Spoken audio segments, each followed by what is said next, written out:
All right, so a little bit of an intro to the program. As I mentioned, we're launching next Monday, February 1st. All of the work that we've been putting in for the last couple of months has been driven towards this date and this timeline. So it's a critical date for a couple of reasons. As you'll see, we're changing some of the phone setup and scripting there at each of the shops, which we'll run through. And we hope to take in some volume starting next Monday, as well as our teams, our centralized agents who are working in the call center could be and will be reaching out to you individually for incoming requests that they do receive. We've decided on the branding, the Healthcare Technology Management, HTM for short, service desk. So if you hear that, if you see that, that's what that centralized call center experience is. That's just us under one brand to make it consistent. And just a few other things to note. We're available 24/7 via phone, email, and web. So we have a 24/7 redundant operation that we work, and we have a team of agents working on the UH count specifically. So some of you may know this, others this may be new, but we handle all of the facilities, engineering and maintenance, call center activity throughout the UH portfolio as well. So that same team that is familiar with the UH end users, the current FM processes, buildings, locations, UH lingo, will also be handling this, which will help with that transition as well.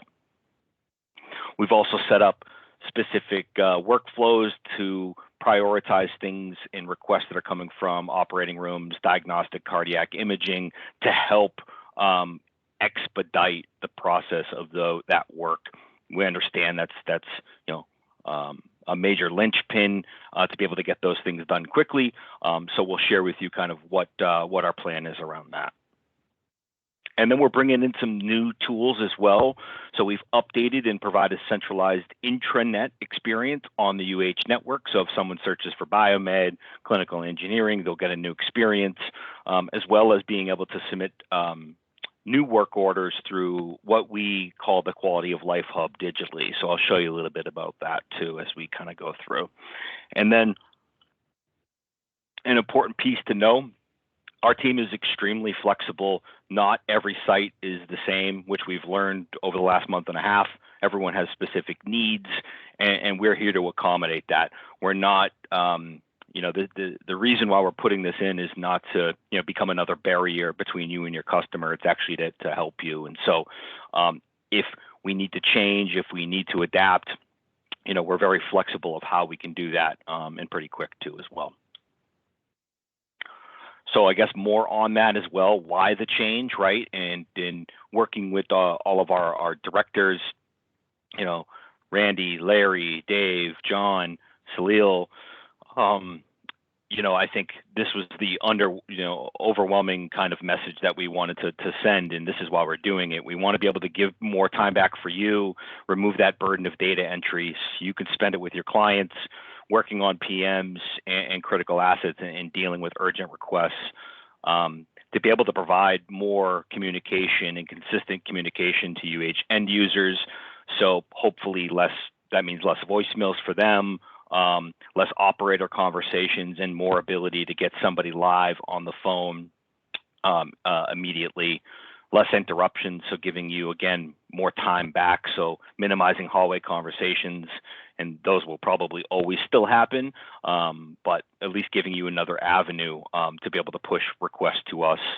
And then a consistent support. So, in looking at the portfolio, things have been adapted over time, which work well for single sites, but, messaging on the phone lines is a little bit different, and the after hours on call could be a little bit different. We know that's not all going away, but the hope was to give it a little bit more of a consistent look, feel when someone interacts with clinical engineering at UH, and then streamlining that experience. So we talked about that a little bit as well. From a high-level process overview, and this is meant to be very high level, right? So the way it's going to work is that a request will come in for a need, right, at one of the sites, and the way we've designed the phone trees and the routing, you're still going to be able to get those requests directly, and you still will, right? So whether they're calling the shop and they are looking for someone local, or they're going to on-call page you, or you're going to get a call directly from OR to a personal cell phone, those things won't stop.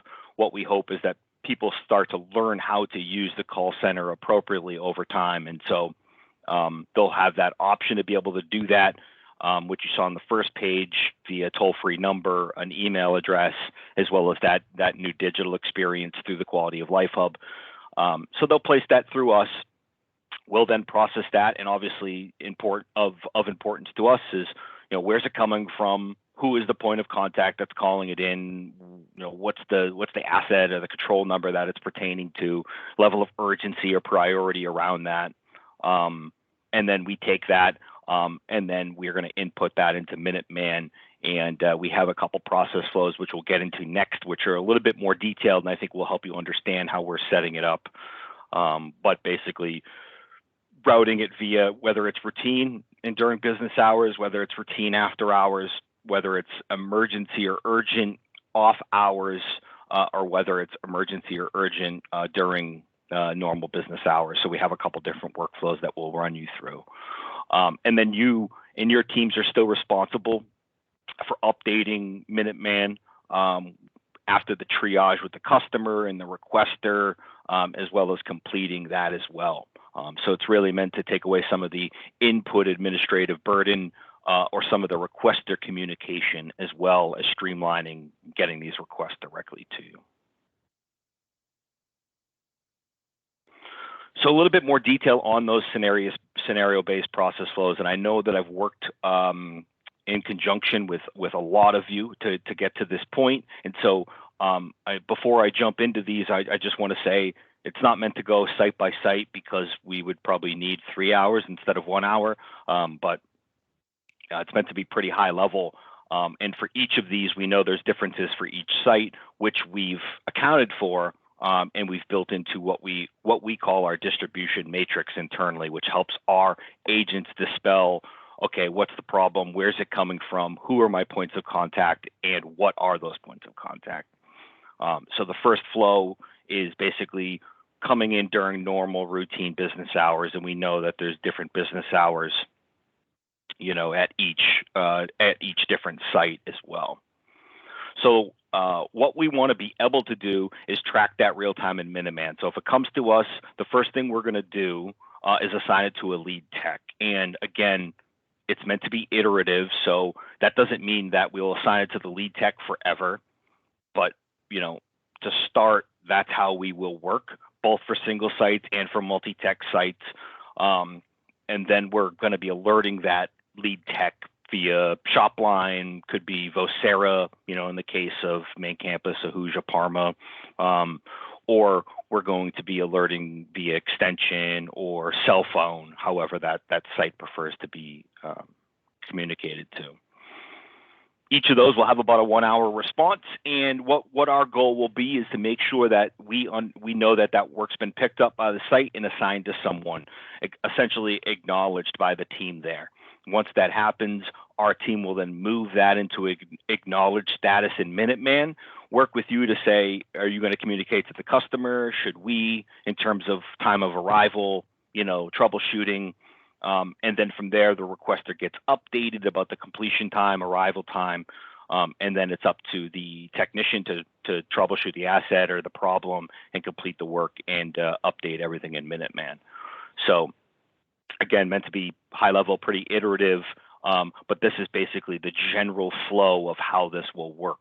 I think the big thing that we want to communicate is that we're going to be needing that point of contact in this area. So I know there was some talk about putting it into a queue or letting it sit at the site level, but just to ensure that we can move those work orders along, we're going to be starting with that point. So again, we'll discuss this, and if there's any feedback after we get started, we can certainly adjust if needed.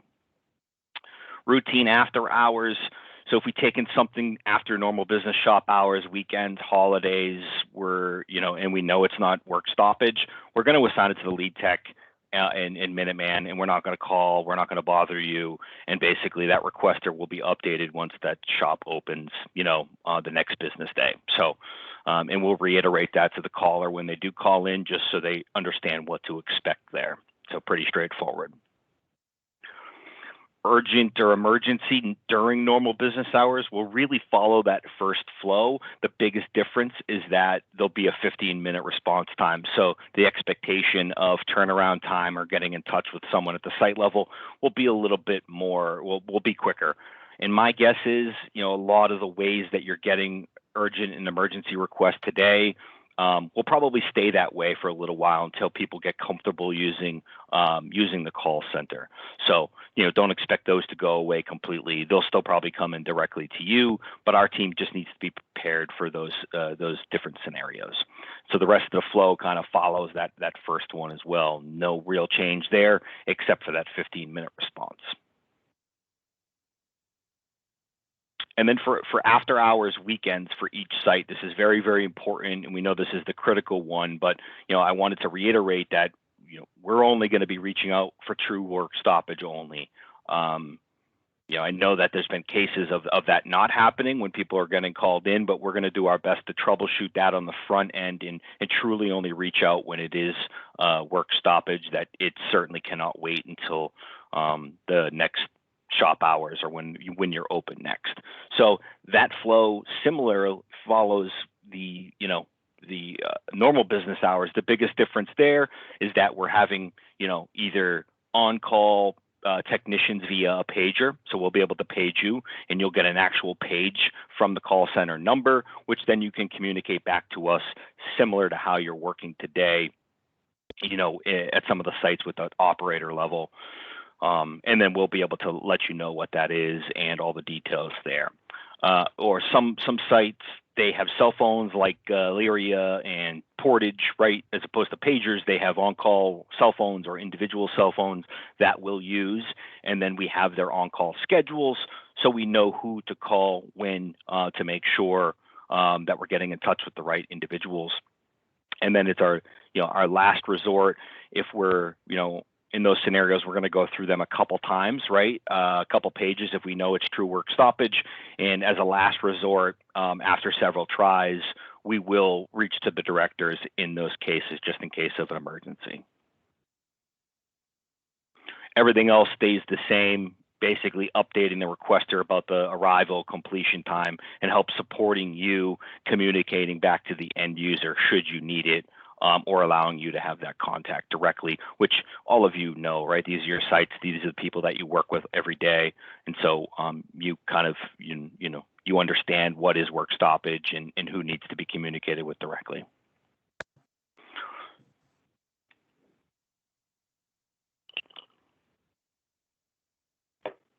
So some of the updates that we are making to accommodate this change, one of the biggest ones that we're working with right now from UH telephony side is we're taking some of those local shop numbers, and you could see each of them listed here. These are the extensions, and we're putting in what we call an IVR, which essentially is consistent messaging. So that's the one good thing, that if you call into any of these new shop lines extension, you will get a kind of a new experience that will be consistent from site to site to site. And essentially the verbiage is that letting them know they've reached the clinical engineering department at university hospitals, and then it will change for each, obviously, location here. So this is Cleveland Medical Center, just as the example, but it will be updated. Then we'll give the caller the option to submit a new work order, or if they want immediate assistance, they'll press 1. If they press 1, that will then point to our team centrally. But they still have the ability to stay on the line or press 2, and that will stay at the shop level. And that experience won't change. So whether it be answered by your team, or maybe it's an end user that wants to follow up with a specific individual, and they call into the shop line, or a third party or a vendor, that won't change as well. So it still gives them that experience. And then if you have voicemail set up or anything that happens on the line after that, that is not changing at all. So we're simply giving them the option to reach us. And there are some cases, right, with the MSC dispatch and Elyria where in order to accommodate that the best we can, we're going to be sending those over 24/7, but that's what will basically happen now from a call route standpoint on the shop phones.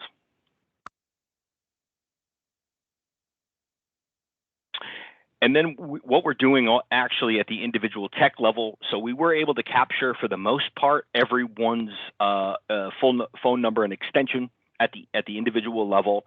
And what we're doing is we're working with UH telephony to set up a call forward. So this is optional, right? This is something that you don't need to take advantage of, but you certainly can. So if you are a technician who gets a lot of calls from end users on your phone and you're going to be on vacation for a week or simply just gone for the weekend and not on call, you do have the ability to route your phone via a one push button to the call center. And so we're setting it up so it's a quick one button on, one button off. And those will all be ready by 2/1. And for reference, I don't know everyone that's on the phone today, but these were some of the ones that we weren't able to set up or at least get to UH telephony because we didn't have their phone numbers. So if you're one of these individuals and you want this feature on your phone, feel free to email me directly and we can get the request to UH to get that set up. So there's really nothing you need to do. This will be pushed to your local phones based on the numbers we gave them. And then you'll have in order to do that, it will be a quick one button forward is what it will say on the screen. And if you don't see that, there's a more button. So you'll have one button forward to initiate and then one button forward delete to stop that auto forwarding once you come in after vacation or after the weekend. We're working with them to get screenshots, so it's very, very clear step by step. So I don't have that yet, but I will, and I'll send it out to everyone kind of as part of the next steps, hopefully by before the end of the week, but at worst at some point next week as well. So that's just more of an FYI about what's changing. Again, optional, right? This is just an optional thing.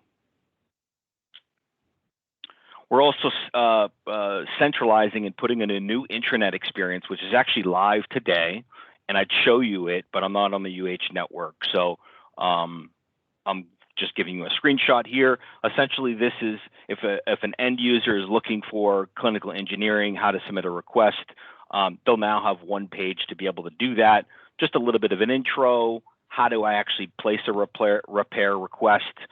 With some of our central information regarding email, phone, some examples of requests, and also some more information here. So they'll have local HTMs. These are your extensions locally to get to the shops.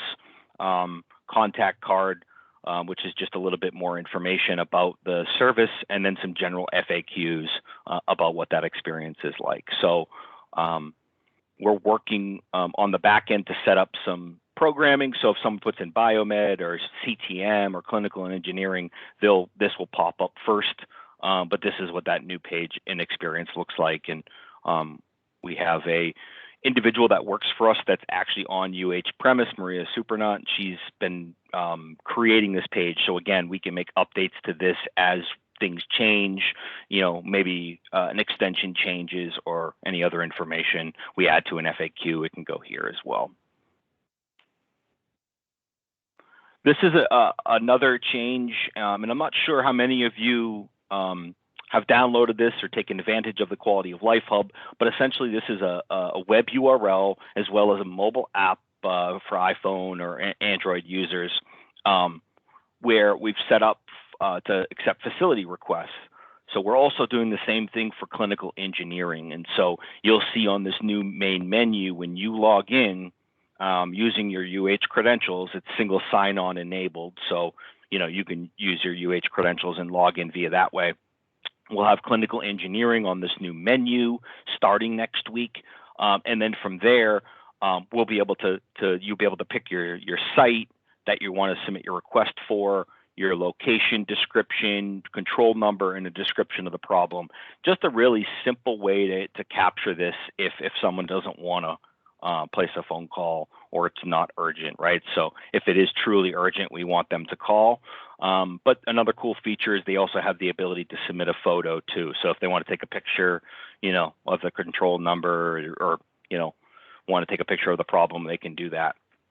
So this will come to our team and it's monitored 24/7.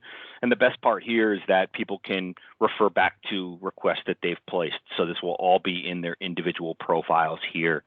And there's more details about how to access it, how to get registered. So if this is new for you, you can refer to this document here, and this links to a document that walks you through what that process looks like, both downloading the app on Apple, on Android, or going to the desktop version.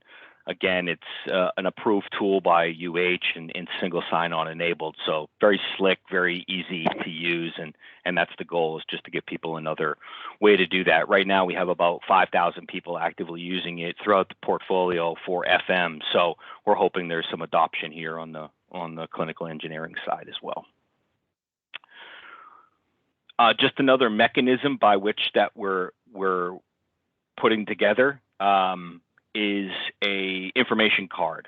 So this is simply a card that will be able to, and it will be hole punched here for your lanyard or for lanyards, but basically we're working to print these out, which you'll be able to give end users. So if you have people that frequently stop you in the hall for non-urgent requests, you can be able to give this to them to say, hey, we have a new experience, a new call center that you can take advantage of and leverage. Here's this information.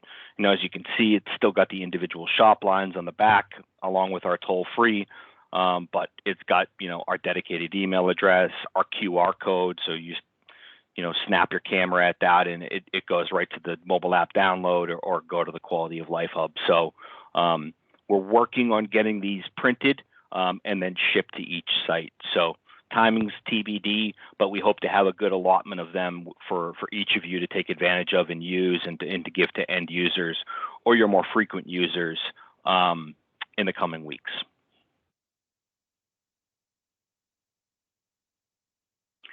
And then I think lastly, we know that things will change, right? Specifically on-call schedules, or I know we're in the process of growing our HTM team at UH, so we'll have new hires. We know that some people are moving into new roles or overseeing new sites, and we know that processes will need to change too. So we've been doing this for 25 plus years. We know that this is a critical aspect of it. We want to be able to work with you.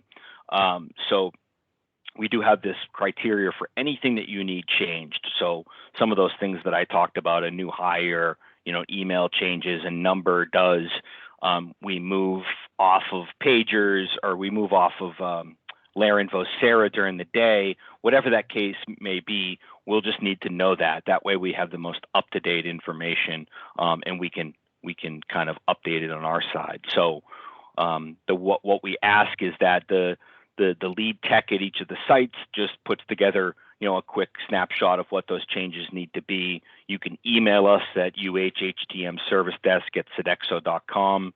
That's a centralized 24/7 monitored email box that our team will get, and then we'll do that in usually 1 to 3 business days, depending on the extent of the change, and then confirm back with you. So again, we want to be flexible and we want to be able to change things as needed. So that's what that's kind of based for, and that will be available to make those updates for you.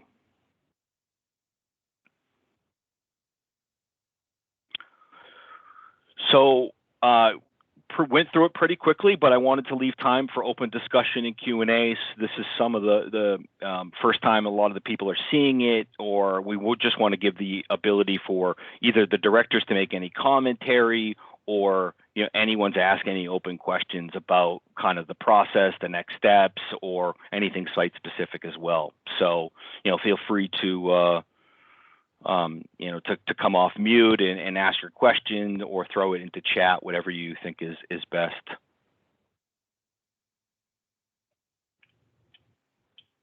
I have just one note. I noticed that the Quality of Life app, you have to log in or sign on to the app online at your main computer, and not your phone, because for some reason there's a bug or something with the phone. Once you're logged on at your main computer, then your phone app will work. Yeah, that's interesting feedback. Who just for my knowledge, who was that? It's Barry. Oh, thanks, Barry. hmm it's just experience that I've noticed.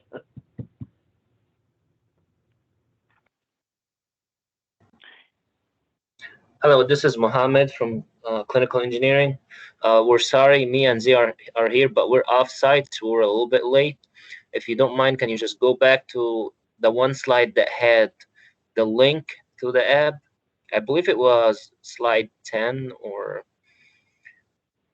just the link to the app. Yeah, so Yeah, thank you.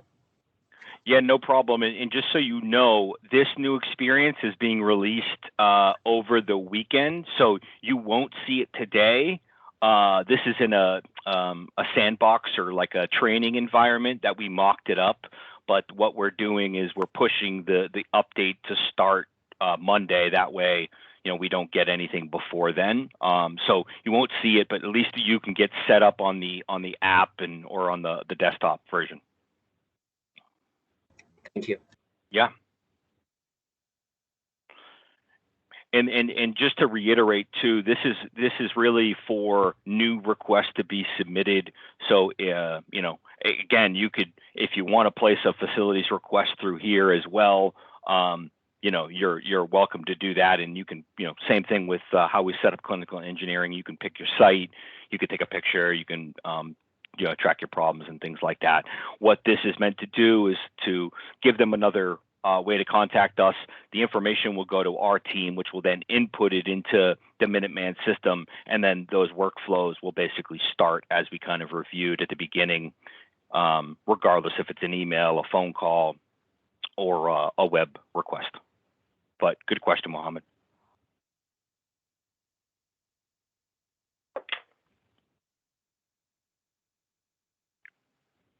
Greg? Yes, sir. Greg? Yeah, this is Ed over at St. John's. So basically, you guys are taking over the on-call starting Monday, right? So we have the on-call schedule, but if someone's going to be calling the operator directly, that process won't change right this second. But if they do get to us, say they call the shop line after hours and they happen to get to us, we're going to be prepared to handle that as we were the operator. I think we will get there eventually from an operator perspective, but that process will not change just quite yet because we haven't coordinated exclusively with all of the operators' teams. Okay, so do you need a copy of our on-call schedule at this time, or do we just keep doing it the way we've been doing it? So yes, if you have the on call, I think right now, Ed, we have your on call, we have your pager number. But if we have it from Mike and we could put some schedule to it, that would be extremely helpful. We just met with Dave the other day, and what we want to do is just get rid of our pagers and just use phones. But I don't know if that's going to work with the UH side, because they basically, if somebody calls for clinical engineering, they page all of us. It's a mass page. And I don't think they're going to go with the cell phone thing right now. But I thought with this process, you guys would have our cell phones and we wouldn't have to worry about pagers. But yeah, we any can timeline. We can certainly do cell phones if that's the preferred method. So right now, I think for St. John's, we have 440-303-0795, which is a pager. But we're happy to take the on-call schedule and do cell phones, similar to how we're working with Portage as well. Okay. And okay, well, right now we're still our on call is going to go through the operator right now, still, right? Well, so this is John. Ed, it may not. I mean, I've sent out an email to the leadership of all the hospitals, and that communication is going to be filtered out through all the facilities over the next couple of days. So we have to have both processes functionalized. That's what Craig's talking about. So if somebody calls into the call center or calls into the shop and gets to the call center and it's after hours, they're going to triage it just like it's triaged for a work stoppage call. They're going to ask the question, is it a work stoppage scenario? If it is, then they're going to dispatch to the on-call technician that's assigned. That's the reason why they need to get the on-call list to them as quickly as possible.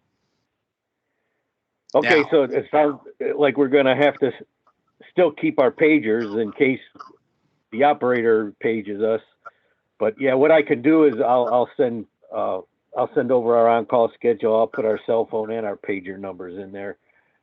yeah, That way great. everybody's And got both. over time, we'll wean off the pager, but we can't do that, starting off. We're just going to have to run with both processes until we get the confidence that all the calls are routed through the new process. Okay, yeah, because now if they call the operator here off hours or weekends, it goes downtown, basically. We don't have our own operators on site anymore. So it goes downtown and they page us. Yeah. Okay, great. So that'll still be in place for now.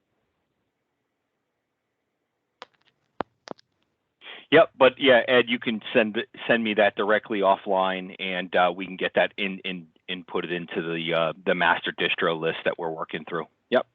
Okay, so are you going to be the point of contact for the on-call schedules? Do I always send them to you as I make them up? Yeah, we'll ask that on an ongoing process. For this one, you can send it to me, but we'll have it go to our central email address just because we want to make sure that that it's seen by the larger team and not just by one individual, just for redundancy purposes. So for this one, just send it to me on an ongoing basis. You can use our change control email box, which is basically our HTM service desk. It's at exo.com, but I'll send you that back in a response just so you have it. Oh, okay. And just change it. The last question is, a lot of times you got a certain guy on call and then something happens Wednesday night and he needs somebody to cover. Is that something we're going to be able to change on the fly? Or are we going to have to depend on just calling each other? Say someone wants to not take call tonight, and I said, I'll take call. Do I have to email anyone to tell them, call this guy just tonight instead of that guy? Or Yeah. We'll want that information just so we're not calling the wrong individual. We know that things come up, but our team is available 24/7. So if that change does come in last minute or whatever it is, we can make sure that the larger team is aware. Okay. That pretty much answers all my questions at this point. If you got any more for me, but I'll get that schedule over to you. I'll get you a February schedule and we'll go from there. Excellent. Thanks, Hi, Ed. this is Barry from CMC again.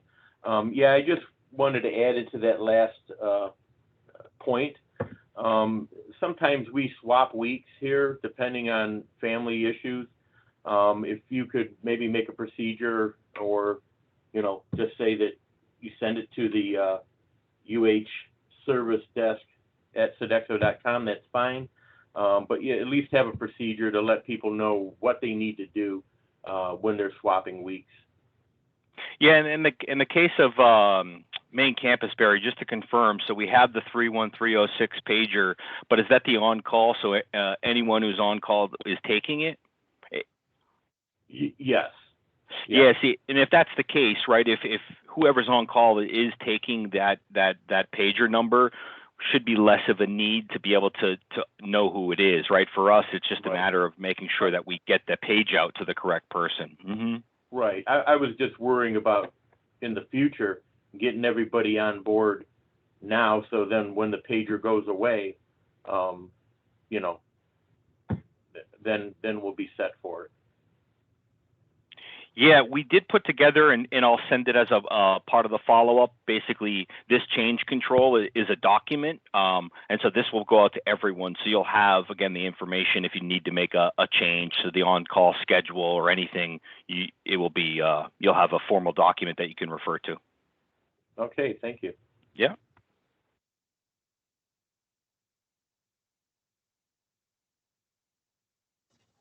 Mohammed here again. I have one more question, please. Sure, Mohammed. Yeah, go ahead. So when it comes to profile setup, it says preferred location. And I see Rainbow Center for Women and Children, and I see the Cancer Center, but I don't see actually Cleveland Medical Center. It's not listed. There is Cleveland marked, but there is no Cleveland Medical Center.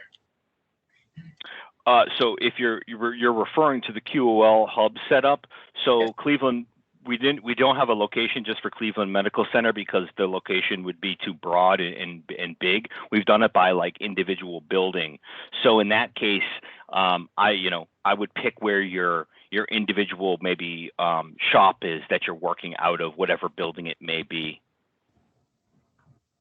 That also does not Lakeside Hospital. Well, Adelbert Road, would that be 2065 Adelbert Road? 2065 Adelbert Road, because this is the only option that says Lakeside Hospital. I can go over that with you, Mohammed. Okay. We'll work with that. Okay, thank you. Thanks, Mohammed. Yeah, and thanks, Barry. Hey, Craig, Dan at Parma. How you doing? Hey, Dan. How are you? Good, thanks. Real quick, just to piggyback off Mohammed, I don't want to turn this into a quality of life user help session, but so I just created a profile and it says in order to place a facilities management request, I have to request access. Is that something that the staff is going to have to do for us, request access, and then is it just a matter of time until it's granted? Yeah, so that automatically actually already came through as a notification on our end. It's basically just a quick setup that we need to do. So you'll get a notification back probably within a couple of hours that you're all set and good to go. Okay, awesome. Second quick question. You had a screenshot of the form that the staff is going to fill out for CE, and they have a space for the control number with an asterisk, which usually means it's required. Control number is not a term that the staff, that's not part of their language normally. Is that something that we're just going to have to educate them on when they call in? They'll say, well, what's this number? The black and white sticker starts with 00, whatever. And if not, if they can't find it, can they just submit it with NA or could not find or something? Yeah, right now I think it's required with a numerical number, anything. There's no limit or anything like that. What we can do is we can update the verbiage. It's not too late. It's still being worked on in development, basically, to put something there to indicate that it's either not required or NA if they don't have it on hand. And Gotcha. just out of curiosity, not opposed to control number, what is the better terminology? Frankly, that's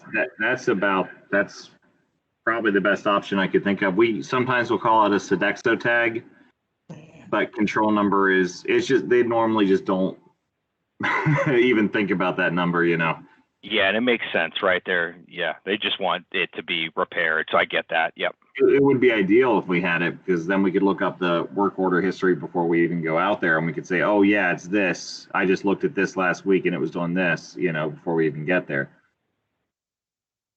Yeah, and this is Dave chiming in. Dan, that's an excellent point. I'm glad you brought that up. We certainly want that control number, and we want to encourage it, but we don't want to paralyze them. If they don't have it or they don't know where to look. So yeah, Craig, I'd like to see us do something with that, either, not make it a required field or allow, a NA to be accepted, something of that nature. Yep, I'll get right on that. I think I'll do a couple things, add some verbiage, but also not make it required. That's pretty much all for me, but maybe in the future we could make it required if we can kind of train them, for lack of a better term, to use it. But I just think initially it might be too much for them. Yeah, this is John. Over time, I agree, Dan, that's the way to go. Our goal is to encourage, and that's where every one of you as a team member in this process, when you're actually doing your response back to a call, if a work order or if a control number was not included in your work order, it's a perfect opportunity for you as the operations team to educate the requester to include that information on it. I will tell you, most dispatch groups across the manufacturing ranks, you guys know this very well. If you're calling them for support, they're asking you for either their control number or the serial number. They really can't help you unless you provide that level of detail so they can look it up in their system to understand exactly what you have available or the systems you have, the configuration you have, and the like to provide that service.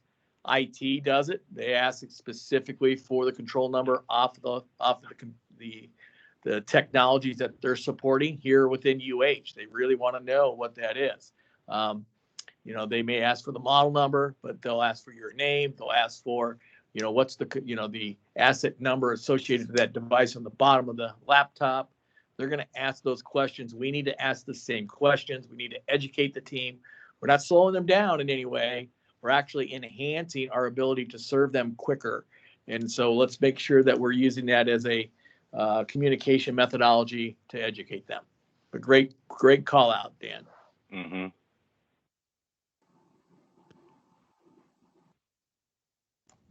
Hey, Craig, as long as I've got the microphone, my favorite old bone to chew on this is Samaritan. As you know, we have sort of a legacy practice there. We're looking at that, thinking about where we need to go and in the future. But in the here and now, it's what we've got. Did you have a chance to talk to Terry about how that's going to work for their calls? So I did have an opportunity to chat with Terry previously, not recently, and he basically told me how it's working today. So we've put in terms of our flows, basically what we know of that at this point, but I haven't had a recent conversation with Terry, but I'm not sure if he's on or Steve or Dan is on as well, but it's something that I can reach out to him post this call just to confirm that we're good with the current process we have set up. All right, and that the current process will be what then? So right now we have it being assigned to Terry, but after hours he referenced that anything work stoppage goes to his cell phone directly. Okay, that sounds like it. All right, thank you. Yeah, and we'll I'll confirm that's what the what he wants in terms of the setup there before we go live on Monday. All right. Yeah. Thank you. Sure.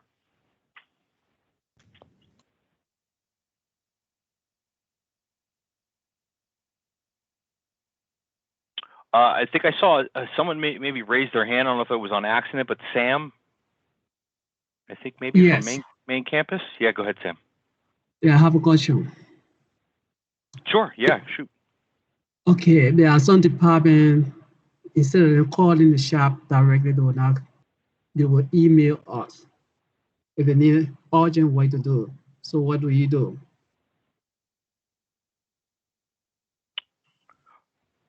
I didn't. I'm not sure if I caught that completely, Sam. Could you Okay, repeat? what I said, there are some department, instead of calling the shop direct, if they have a work to be done, they will email individual text.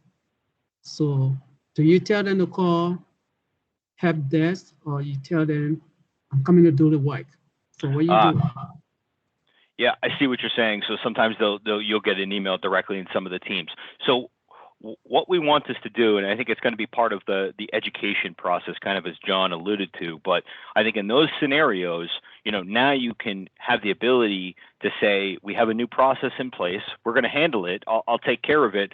But just so you know, going forward, there's a new process in place just in case, I'm off, or it's in order to get better service to you immediately. Here's the number, here's the way to do it digitally, and here's the email address. So it will be a constant kind of education, and probably a re-education of that process.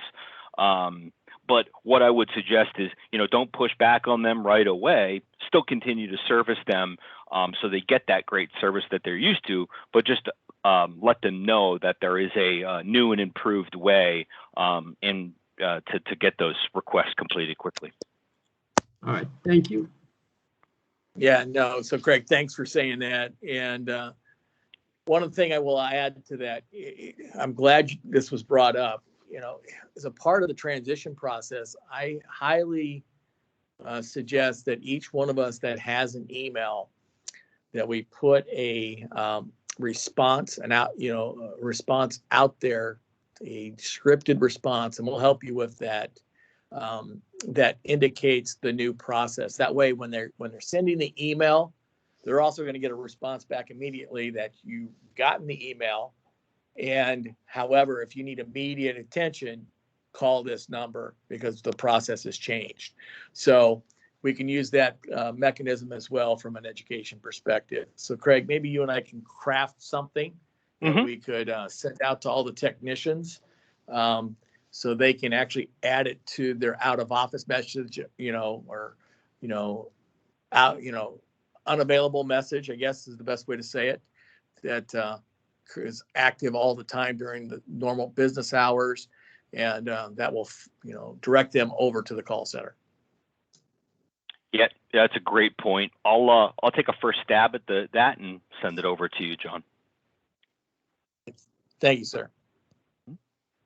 That's a good point, though. Thanks, Sam.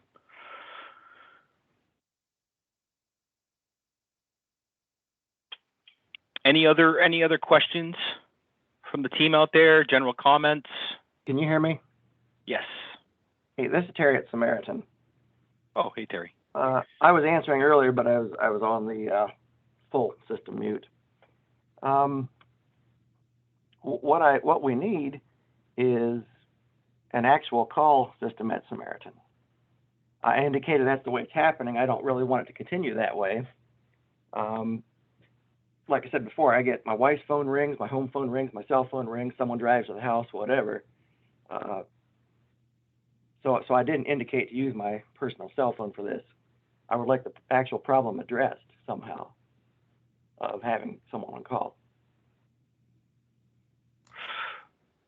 Yeah. And this is Dave here, and that's what I was alluding to, and Terry, that we have a process to fix, but we have to begin this call center starts Monday or over the weekend, and we have to know what to do between now and then. So if you could just carry on a bit longer, we'll work it out. All right. Well, it's been 30 years. What's a couple more days, right? All right. Well, Terry, if it's any consolation, we don't have your wife and or your home phone number, so that won't happen. Well, that'll be helpful. That'll be helpful. And I'll send you a note after this as well to see if we can connect briefly. All righty. Yeah.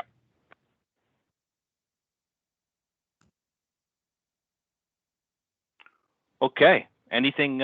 Any other questions out there? Again, we'll send the recording. We'll send the change control document, so you have that, as well as this information. And then we'll work on a few of the other follow-ups taken from today, the update to the control number being not required and maybe some verbiage there, and then work with John on an autoresponder. And then we have another session tomorrow from 1 to 2. So if you've joined late and you want to catch the beginning, feel free to join that as well.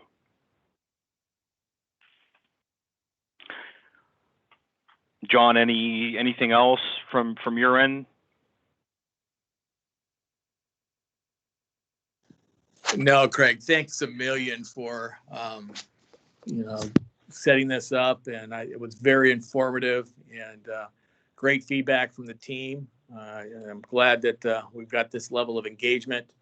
We will have we'll address those items today, and then, we can talk about it tomorrow and then send out. I do have a list of everybody that was on this call, and we'll send out the answers to any questions that they have and go from there. And Linda, if you get a chance, can you call me after this, please? I'd be happy to, certainly. Thank you. Sure. So that's, everybody, thanks for your time. I greatly appreciate it. This is a very important initiative. I will tell you, I was on the phone this morning giving a presentation, actually a video call this morning, giving a presentation to everybody here in the central region, all the executive leaders, all the way down to the department level supervisors and managers. And, it was very interesting, the excitement that we got, from this. They were like, wow, okay, good. We're actually going to have a seamless, streamlined approach, just like we have in IT and in facilities. So did have a couple of responses back that came and said, how do we differentiate between the three? And, we told them that we've got that addressed, and the document that I sent out to them clearly articulates what they're supposed to do for us. So there is a high level of excitement around this in the clinical ranks, just so everybody knows. They're going to do their best to communicate appropriately through the process. They're still going to go directly to some of you because that's just the normal process that they've done. You've got people underneath the managers that are calling you directly and the like. It's going to take a little while to transition through that process. So it's going to take the collective whole as a team to direct them in the right way to standing up this program, right?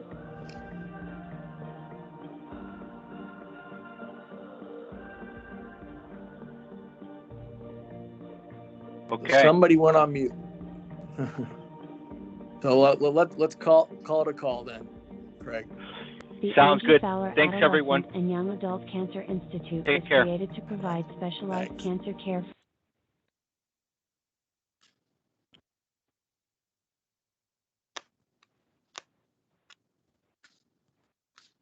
That's an example of the call of somebody getting a call and jumping off. I mean, it's disruptive, right? It's disruptive in other things. So, it's a good thing that they understand that.